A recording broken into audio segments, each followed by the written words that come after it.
So what's the difference between an ESTP and an ESTJ? Well, an EST boss will make you come in on weekends so you can practice your batting skills so your branch wins the regional baseball tournament. But an ESTJ will make you come in on weekends so you can have the highest sales numbers in the company. And if you're still confused, I have 3 big differences between ESTJs and ESTPs. Number 1, experience versus planning. ESTPs live in the moment. As far as they're considered, the past is old news. And what's the point of the future if you can't get through the present? ESTPs will plan a little, but they much prefer having an adaptable plan. You can't plan for every eventuality, so why would you waste your time? And ESTPs are pretty good at getting out of tough spots. If you think you've ever trapped an ESTP, think again. ESTJs know you can't plan for everything, but not everything is going to happen. The likelihood of an alien invasion happening is pretty small, so they're not going to need to bring the tinfoil hats to the company picnic. ESTJs, unlike other planning types, know that over-planning is a thing, and they know where to draw the line. If there is one thing that ESTJs are, it's efficient. To ESTJs, making a plan and then acting on it is fun. I'd say ESTJs are 50% planning and 50% action, giving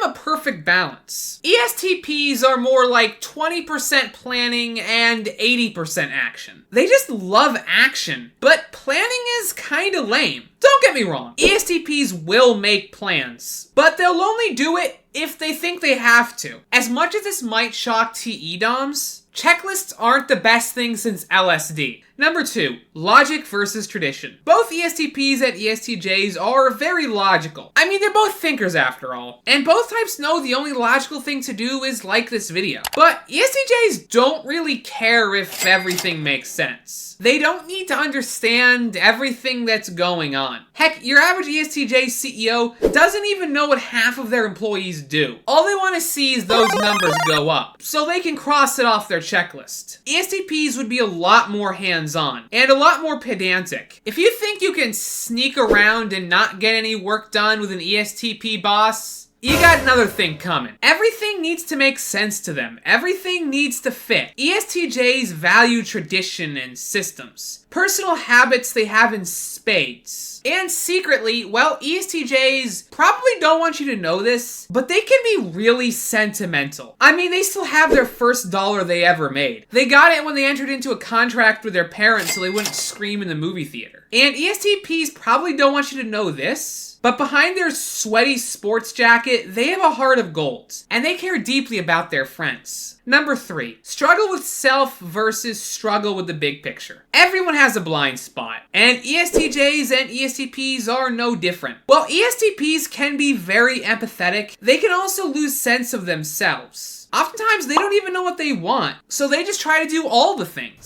ESTJs can get so caught up in making plans and checking things off that they can forget to look at the big picture. I mean, what's the point of being rich in the first place? What are the pros and cons? ESTJs can really struggle with these problems. If you're still struggling to tell these two types apart, I've made a video on both the ESTP and ESTJs here. You can watch my next 2 videos right now for just a few bucks on my Patreon. Special thanks to all my patrons, especially Barron's, names listed here. Thanks everyone for watching, and I'll catch you guys all next time.